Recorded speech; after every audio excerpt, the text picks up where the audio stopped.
વારાણસીના Lal Bahadur Shastri international airport પર એક મુસાફરે ફ્લાઇટનો emergency દરવાજો ખોલવાનો પ્રયાસ કર્યો.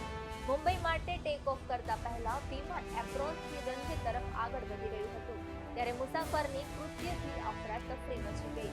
ક્રૂએ તાત્કાલિક પાયલટને ઘટનાની જાણ કરી. પછી એટીએસીનો સંપર્ક કરવામાં આવ્યો અને વિમાનને એપ્રોન પર પાછું લાવવામાં આવ્યું.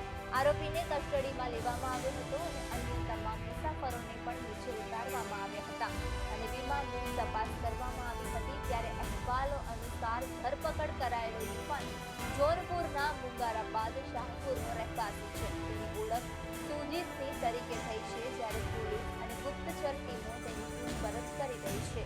નિરીક્ષણ પછી વિમાનને ઉડાન ભરવાની મંજૂરી આપવામાં